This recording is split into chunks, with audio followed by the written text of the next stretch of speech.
네, 설 당일입니다. 가족 친지와 식사 맛있게 하셨을 텐데요. 그런데 올해에도 과일을 비롯해서 이 상차림 비용이 만만치 않았습니다. 소비자 물가 상승률이 석 달째 둔화하고 있지만 안정세를 찾기까진 시간이 좀 더 걸릴 거라는 전망이 나오는데요. 이정환 한양대 경제금융대학 교수와 관련 내용 정리해 보겠습니다. 어서 오세요. 자, 교수님 먼저 새해 복 많이 받으시고요. 네, 자, 저희가 이제 물가 이야기를 하지 않을 수가 없는 게 사실 국민들이 체감하는 장바구니 물가가 지금 여전히 너무나 높거든요. 근데 정부는 지난해보다 내려갔다 이렇게 평가를 하고 있는데 이 체감과 정부의 평가가 왜 이렇게 좀 차이가 발생하는 겁니까?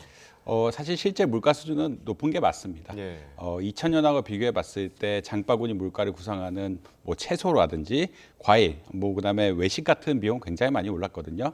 채소 같은 경우 한 25%, 그다음에 과일 같은 경우는 50%, 그러니까 평균 가격이 그만큼 올랐다는 이야기입니다. 예. 그다음에 외식 같은 경우 한 20% 이상 올라가가지고 우리가 실제로 음식을 먹는 것들 관련한 것들은 거의 다 굉장히 많이 올랐다. 뭐 육류가 뭐 10%대로 그렇게 좀 그나마 덜 오르긴 했지만 기본적으로 채소, 과일, 외식이 거의 20% 25% 그리고 50%까지 오르면서 이미 물가 수준이 너무 많이 올랐다라고 보시면 될 것 같습니다. 50% 오른 데서 3.2% 내려갔다라는 것은 사실 큰 체감상 의미가 없겠죠. 예. 그러니까 이미 너무 많이 올라왔고 이 물가 상승률이 전체적으로 보면 한 10%, 12%, 13% 되긴 한데 2000년부터 이렇게 쭉 보면요. 근데 이 과일, 그다음에 채소, 외식 이 세 가지 품목들이 너무 많이 올랐고 이게 떨어지지 않고 있고 사실 올라가는 추세를 보이고 있기 때문에 소비자가 체감하기는 어렵다라고 보시면 될 것 같습니다. 특히 올해는 과일값이 너무 비싸져가지고 배나 사과 같은 것들이 구하기 힘들 정도로 너무 가격 올라갔다라고 보고 있고요. 이제 뭐 사과 같은 경우 50% 이상, 통계에 따라서는 70% 이상까지 나오면서 굉장히 많이 올랐다라고 보시면 될 것 같습니다. 결국은 재수에는 과일이 제일 중요한데 과일이 2000년에 비해서 50%가 올랐고 그 작년 기준으로 봐도 너무 많이 오른 상태이기 때문에 사실 소비자가 체감하기는 너무 어렵다. 그리고 다른 물품 역시 2000년하고 비교하면은 거의 10% 이상은 다 올랐다. 곡물이라든지 뭐 육류라든지 다 올랐기 때문에 3% 떨어진다고 해서 크게 체감할 수는 없는 수준이다라고 보시면 될 것 같습니다. 예. 1월 소비자 물가 전체를 보니까 지난 해보다는 2.8% 올랐어요. 그래프를 한번 다시 보면요. 네. 예, 지금 1월에 2%대죠. 상승률이 2.8%로 내려왔는데 이 그래프가 앞으로 좀 더 내려갈 것이다. 이런 관측도 있고요. 지금 일시적인 효과다. 이런 이야기들도 나오더라고요. 사실 이제 소비자 물가 같은 것들은 음식품의 가격, 그다음에 에너지 가격에 굉장히 민감한 영향을 받습니다. 지금 특히 이제 에너지 가격 같은 것들이 그 중동발 지정학적 리스크에 아직 굉장히 많이 노출이 돼 있고요. 아무래도 식료품 가격 같은 것들은 또 계절성에 따라서 그리고 기후 변화에 따라서 굉장히 많이 변할 수 있기 때문에 3%, 그러니까 지금 2%대로 다시 떨어지긴 했지만 3%대로 왔다 갔다 할 수는 있다라고 보통 전망을 하고 있습니다. 그럼에도 불구하고 이제 연말쯤 가면은 한 평균적으로 올해 이 수치를 계산해 보면 소비자 물가 지수가 하락하는 트렌드는 볼 수 있을 것 같고 그래서 연평균 물가 상승률이 한 2.6%대에 머물지 않을까라고 이제 하느니 전망하고 있는 이런 상황이다라고 보시면 될 것 같습니다. 예. 그러니까 한국은행에서 그 과거 얘기를 이제 했는데 과거에 물가 안정기까지 가는데 평균 3.2년이 걸렸다. 이렇게 지금 밝혔는데 지금이 2.8%니까 만약에 우리가 목표로 하고 있는 2% 초반까지 가려면 1년 이상은 걸린다는 얘기 아닌가 이렇게 좀 생각이 들거든요. 사실 뭐 예측하는 게 맞으실 것 같고요. 네. 이제 물가란 것은 빨리 내릴 수는 있는데 빨리 내리려고 그러면 금리를 굉장히 많이 올리면 됩니다. 예. 금리를 많이 올리게 되면은 투자랑 고용이 위축이 되면서 수요가 위축이 되고 그에 따라서 물가가 굉장히 빨리 빨리 내려가게 되는데 정부에서 그런 것을 원하지는 않죠. 예. 그리고 이제 국민들 역시 물가가 지나치게 내려가고 금리가 지나치게 오르게 된다라 그러면 그 고통, 이제 고용이라든 투자가 줄면서 이런 고통을 수반하기 때문에 빨리 내릴 수는 없다. 오히려 이제 천천히 가는 게 많이 오르긴 했지만 이제 천천히 내리는 게 바람직하다라고 보시면 될 것 같고요. 그리고 여기서 주목할 것은 내리는 게 물가 자체를 내리는 건 아니고 물가 상승률을 내리는 거라고 보시면 될 것 같습니다. 이미 이제 50% 올라갔는데 떨어지면 또 굉장히 곤란한 상황들이 오기 때문에 이제 떨어진다는 것은 수요가 지나치게 위축되고 있다는 이야기고 투자 위축, 고용 위축으로 갈 수 있는 이런 채널들이 있기 때문에 물가 지수를 내리는 건 아니고 물가 지수에 올라가는 폭, 매년 올라가는 상승률을 내린다라고 생각하시면 될 것 같고 있고 이것들을 너무 빨리게 되면 아까 말씀드린 것처럼 부작용이 심하기 때문에 고용이라든지 투자라든지 소비 위축 같은 것들이 심하기 때문에 뭐 실업 같은 현상도 많이 발생할 수 있고 그래서 정부에는 천천히 조정하는 게 일반적인 법칙이다. 그러니까 일반적인 룰이라고 생각하시면 될 것 같고요. 이에 따라서 이제 아까 말씀드린 것처럼 올해는 뭐 한 2.6% 평균적으로 조금씩 하향하는 추세. 지금 2.8%니까 조금 전반적으로 보면은 조금 하향하면서 한 2.6%대까지 평균적으로 내려갈 수 있지 않을까라고는 예측을 하고 있는 것 같습니다. 예, 물가 상승률이 둔화된다는 것은 긍정적인 신호긴 하니까요. 금리는 언제 떨어질까 이런 생각도 많이 들더라고요. 한국은행 총재가 개인적으로는 적어도 6개월 이상은 금리 인하하기가 쉽지 않다 이런 입장도 밝히기도 했습니다. 사실 금리의 가장 중요한 결정 요소는 미국이라고 보면 될 것 같고요. 최근에 이제 미국의 FOMC 회의가 있었는데 주식시장에서 기대하던 3월 인하 가능성은 거의 없어졌다라고 보시면 될 것 같습니다. 3월 인하 가능성이 없어진다는 이야기는 이제 5월이라든지 이제 좀 늦춰진다는 얘기고요. 한국은 사실은 미국이 기준금리를 유지하고 있는 상태에서 금리를 낮추기는 굉장히 어렵다. 왜냐하면 한국은 국내 소비자 물가도 관리를 해야 되지만 외환 시장도 굉장히 많이 관리를 해야 되는데 이른바 금리 격차라고 이야기하죠. 미국의 금리가 더 높고 한국의 금리가 좀 낮은 상태인데 이 금리 격차가 우리가 한국은행이 먼저 금리 내리면서 벌어지게 된다고 하면은 환율 같은 게 오르거나 이제 다른 이제 외환 수급에 문제가 생길 수도 있고요. 이에 따라 수입 물가 같은 것들에 영향을 줄 수가 있어서 쉽게 결정할 수 있는 상태는 아니다라고 보시면 될 것 같습니다. 그리고 물가 자체를 조정하는 것이 또 지나치게 빠르게 하는 것이 좋지는 않기 때문에 예. 금리를 지속적으로 유지를 하다가 미국의 금리가 좀 낮춰지게 되고 이제 흔히 말하는 소비자 물가 지수가 좀 안정적으로 가는 트렌드가 보이면은 아마 그때 인하를 할 것이라고 생각을 하고요. 아무래도 그것은 하반기는 돼야 되지 않을까. 적어도 하반기 중에 뭐 3분기가 될지 4분기가 될지는 명확하진 않지만 상반기에 금리 인하를 기대하기 굉장히 어렵다. 그렇지만 이제 이 뭐 물가 지수의 변화라든지 미국의 금리 결정 상황 등에 따라서 뭐 빠르면 3분기, 뭐 늦게까지 가면 한 4분기까지 해서 금리를 한번 낮출 것 같다라고 아마 보시면 될 것 같습니다. 네, 결국에 이제 우리 입장에서는 미국의 기준금리 추이를 계속 좀 봐야 하는 그런 상황일 텐데 아직은 그래도 금리를 보자면 고금리 상황이란 말이죠. 그래서 이제 대출자들이 대출 갈아타기에 아주 큰 호응을 지금 보이고 있는데 뭐 전세 대출 갈아타기가 뭐 7천억 원 가까운 자금이 이동했다. 또 주택담보대출도 한 달 만에 4조 2천억 원 규모가 지금 갈아탔다 이런 통계도 나오고 있는데 그만큼 이제 대출자들의 이자 비용 절감 효과도 있긴 있을 것 같습니다. 사실 뭐 이자 비용 절감 효과는 분명히 있을 거라고 생각을 합니다. 왜냐하면 이제 지금은 이제 금리가 피크가 됐다라는 그 전망은 다 형성이 돼 있거든요. 예. 미국이나 한국이나 금리가 더 이상 오를 것 같지 않다는 전망이 형성이 돼 있고 그렇다는 이야기는 이제 앞으로 떨어지는데 언제 떨어지느냐, 얼마나 많이 떨어지느냐 이런 이슈만 있어서 예전보다 금리가 좀 내려갔다라고 보시면 될 것 같습니다. 예금 금리도 내려가고 그에 따라 대출 금리도 좀 내려간 상황입니다. 이 대출 갈아타기란 것은 결국은 기존 금리, 기존에 빌렸던 분들이 이제 갈아타는, 그러니까 새로운 대출로 해서 보다 저금리를 이용한다라는 입장이라고 보시면 될 것 같고요. 다시 말해서 예전에 피크 때 빌리셨던 분들이 조금 이제 낮은 금리를 빌리면서 이자 비용을 줄일 수 있는 그런 구조가 되었다라고 보시면 될 것 같습니다.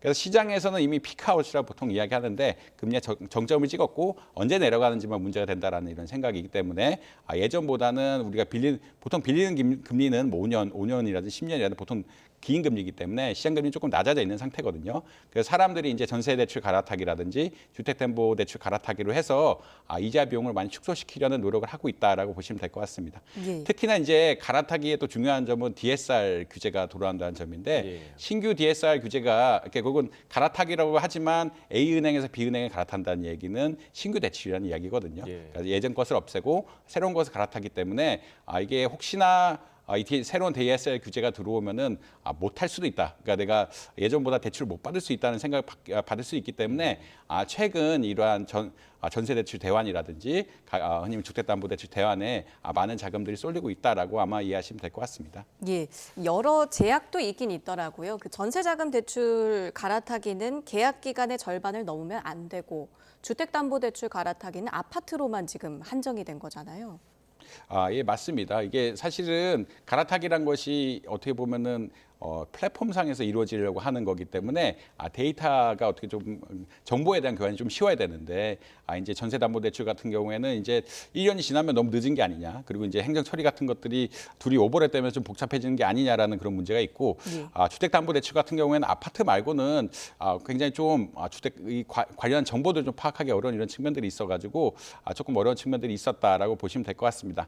그럼에도 불구하고 정부는 이제 갈아타기 정책이 좋고 그다음에 이제 사람들의 수요를 끄니까 이런 것에 대해서 좀 규제를 풀겠다라고 하고 규제를 풀고 훨씬 더 좋은 정책을 그러니까 많이 이용할 수 있도록 도와주겠다라고 이야기하고 있고요. 전세대출의 전세대출에 대해서는 아까 말씀드린 보통 전세대출이 2년이기 때문에 예. 1년 절반이 1년인데 1년 이후에도 갈아탈 수 있게끔 한다든지 주택담보대출 갈아타기를 할 때는 지금은 아파트만이었지만 빌라라든지 오피스텔이라든지 이런 것도 좀 확장하는 방향으로 가려고 하고 있다라고 보시면 될 것 같습니다.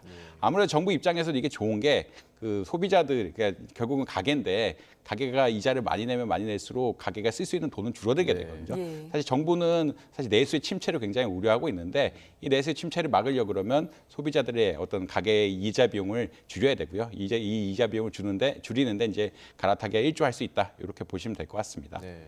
그 정부의 대출 관련 여러 정책 중에서 이제 가장 뜨거운 반응을 보인 것 중에 하나가 바로 이 신생아 특례 대출이란 말이죠. 그러니까 최저 1%대 금리로 주담대를 받을 수 있는 2조 5천억 원의 돈이 일주일 만에 지금 몰렸습니다.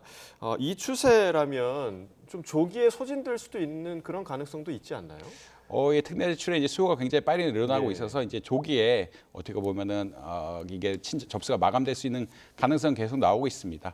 아무래도 조건이 좋다 보고 그다음에 다른 특례 보증이라든 특례 대출에 비해서 소득 기준이 조금 약하거든요. 소득 예. 기준이 합쳐서 1억 3천이라면 굉장히 높은 수준이기 예. 때문에 예. 신생아를 낳은 분들, 혹이나 2년에 무주택 가구라 2년에 출산을 하거나 입양도 되는데 입양하신 가구들이 이것을 이용할 기회는 굉장히 많다라고 보시면 될 것 같습니다.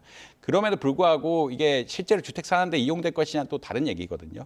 그런 지금 신생아 특례 대출이 한 75% 이상은 대환 대출이라고 이야기하고요. 예. 기존에 좀 주택을 사면서 신혼부부가 주택을 사면서 좀 비싸게 밀렸던 분들이 이것을 갈아타면서 하는 경우가 많긴 많아서 주택을 사는 것보다는 기존에 대출했던 것을 조금 저렴하게 해주는 이런 역할을 훨씬 많이 하고 있다라고 예. 보시면 될 것 같습니다. 예.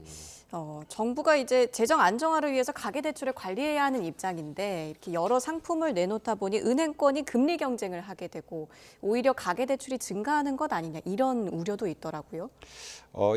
사실 그런 우려가 일각에 있는 것은 사실인데 이제 주택담보대출 시장이 그렇게 녹록할 것 같지는 않다라는 게 사실 여러 가지 전망입니다. 아까 이제 신혼부부 죄송합니다. 출생 관련한 대출 역시 예. 신규 주택을 사는 데는 별로 안 쓴다라고 이야기하고 있거든요. 그 이야기는 어떤 거냐면 주택 가격의 지금 흐름이 그렇게 상승하는 흐름이 아니다. 특히나 이제 부동산 PF 문제가 태원건설을 통해서 일부 해결이 된 것 같지만 아직 어떻게 보면 불안의 씨앗이 남아 있고요. 아직 정부에서는 여전히 이런 것을 올해 정리를 하겠다라고 밝히고 있어서 이에 따라 부동산 가격이 어떻게 될지 좀 불투명한 측면이 있다라고 보시면 될 것 같고요.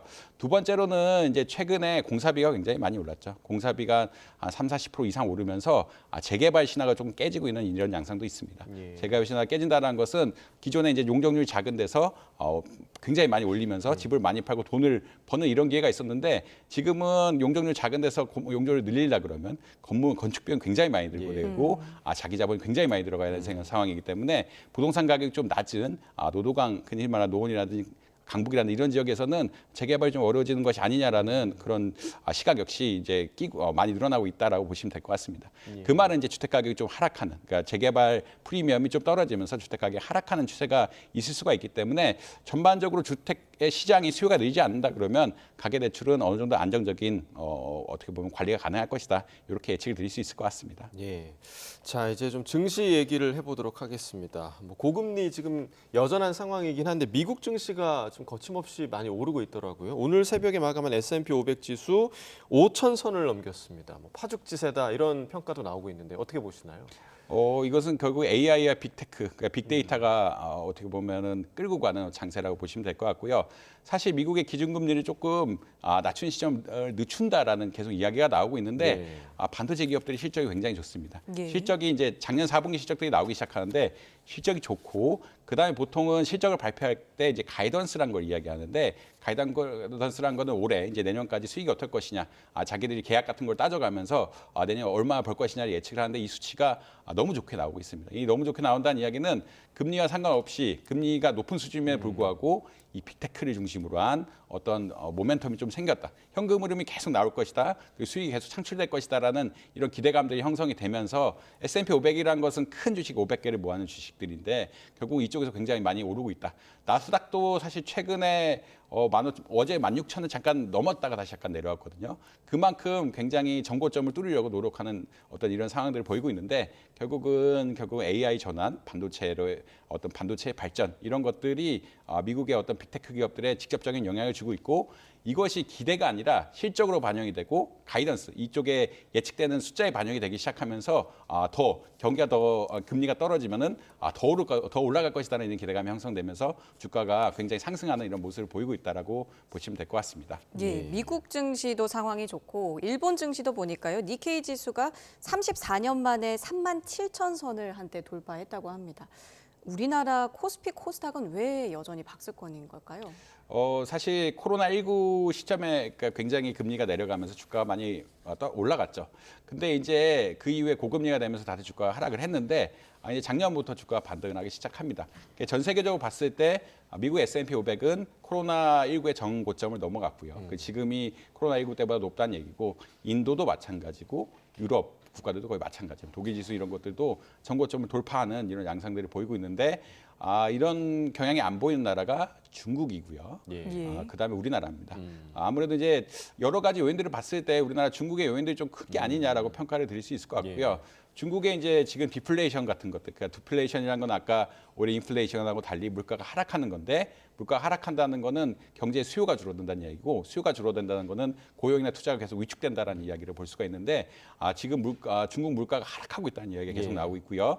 그렇다는 이야기는 어떤 거냐면 중국과 아무래도 경제적 관계가 긴밀한 우리나라 주가 역시 좀 하락하는 경향이 보이고 있지 않느냐라고 말씀드릴 수 있겠습니다.